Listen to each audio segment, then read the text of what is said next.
말씀을 나눠보겠습니다. 우리가 몇 년 전에 우리나라를 크게 휩쓸었던 하나의 키워드가 있어요. 뭐냐면은 미투라는 게 있었습니다. 미투. 나도 뭐 그렇다, 나도 그랬다, 막 그런 뜻이죠. 근데 이거를 언제 어떻게 사용했냐? 성폭력을 당했던 사람들이 쓴 거였어요. 나도 피해자입니다 해가지고 미투 운동이 일어나게 되었는데, 이 일로 인해 가지고 수많은 사람들이 피해자로 드러났고 또 수많은 사람들이 피해의자로 드러나게 되었죠. 이제 뭐 유명 인사들, 뭐 정치인들, 연예인들 하고 상관없이 어디에서나 이런 일들이 드러나게 되었어요.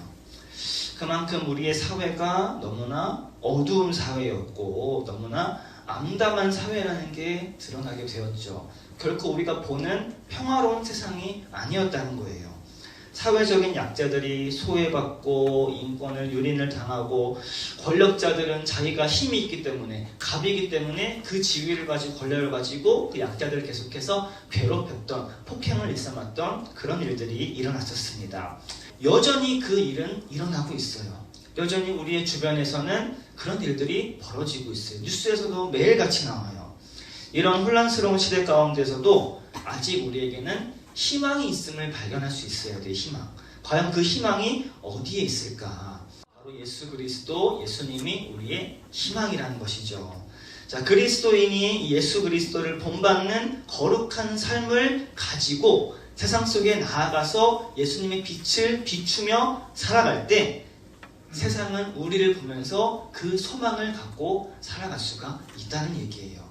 자, 그런 점에서 우리 나무부 친구들은 과연 예수님이 주시는 그 빛을 나타내고 계신지 물어보고 싶어요, 여러분들.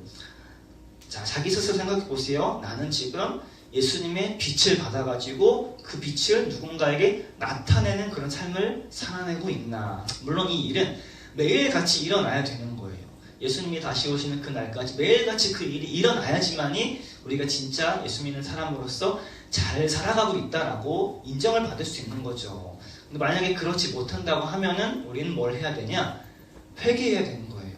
아, 내가 왜 그렇게 살지 못하고 있을까? 이러면 안 되는데 하면서 회개해야 되는 거예요. 주님, 제가 그렇게 살지 못했어요. 그렇게 살아갈 수 있도록 도와주세요. 하는 거죠.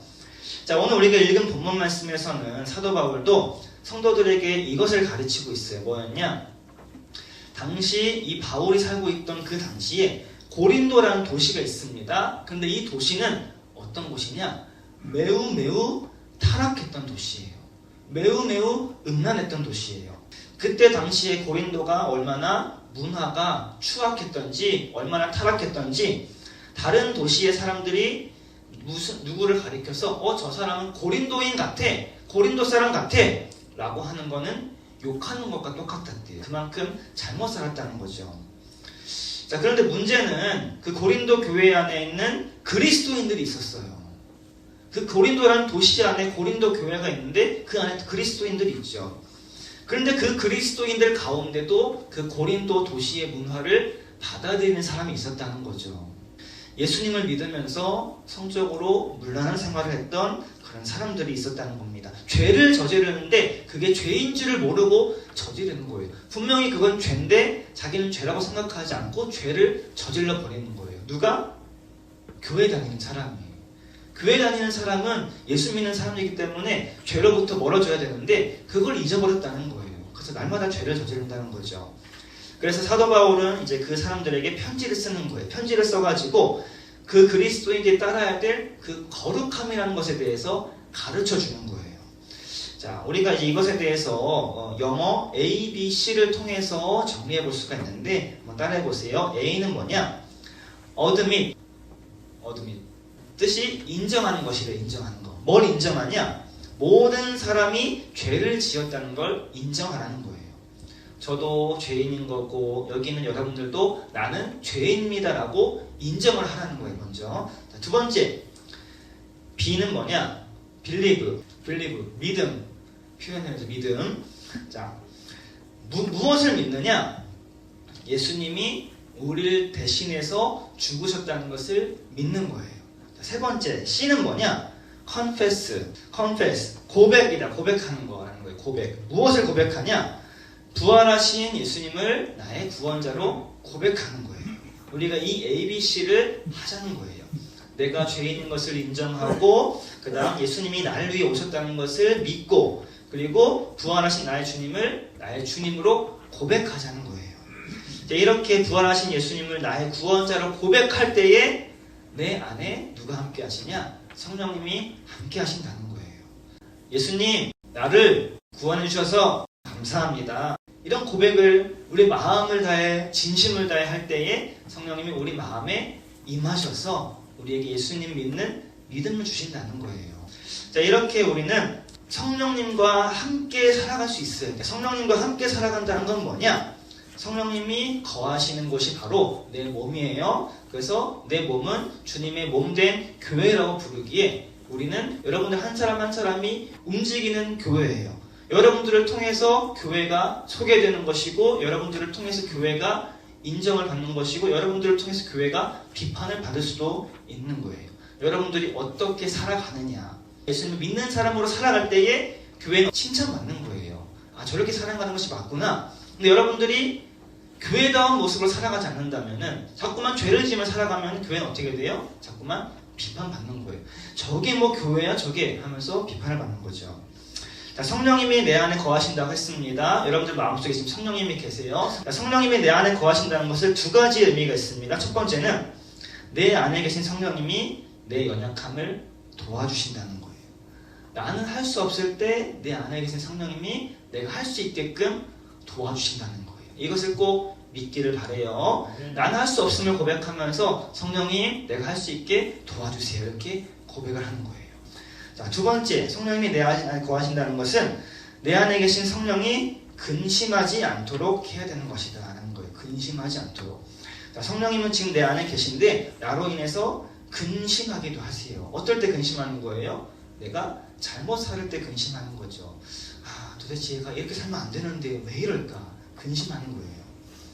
자, 그렇게 우리는 교회로서, 움직이는 교회로서 살아야 되는데 또한 거룩함으로 살아가야 되는 거예요. 거룩함. 하나님이 거룩하시기에 하나님을 믿는 우리도 거룩함을 따라 살아가는 건데 뭐 음란한 거, 나쁜 것들 이것을 그냥 안 하는 거 이것으로 끝나는 게 아니에요.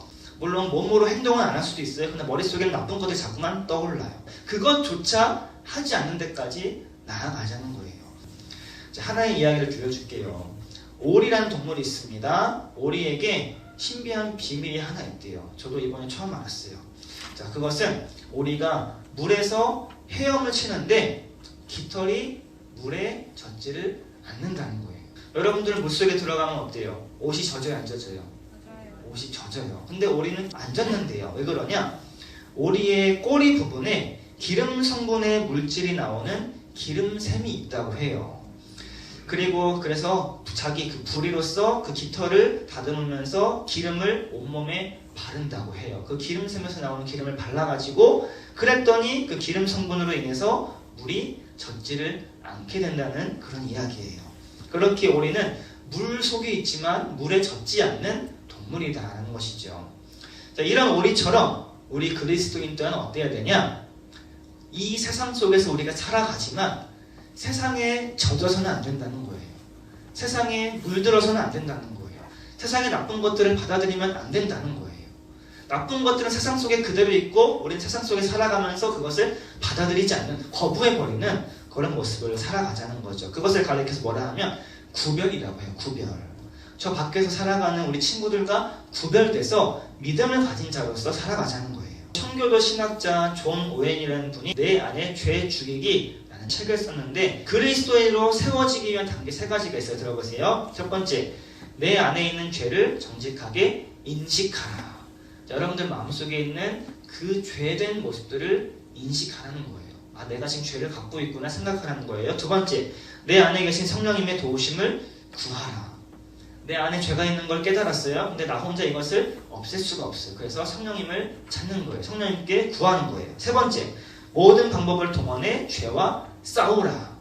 그게 바로 그리스도인의 삶이라는 거죠. 매일마다 싸워나가는 겁니다. 매일마다 죄와 싸워나가면서 죄를 짓지 않기 위해 노력하면서 살아내는 모습이 필요한 거예요. 그러한 사람을 하나님이 쓰신다는 거예요. 여러분들, 죄를 그냥 죄로 갖고 있으면 그건 뭐예요? 죄인이에요.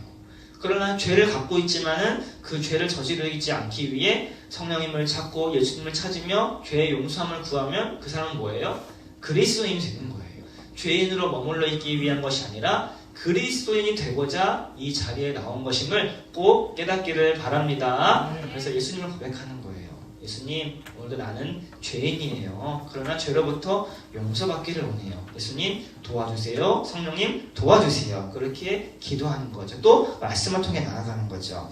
그렇게 우리 모두가 거룩한 그리스도인이 되기까지 노력하는, 고백하며 나아가는 우리 나무부 여러분들 되기를 예수님의 이름으로 축복합니다.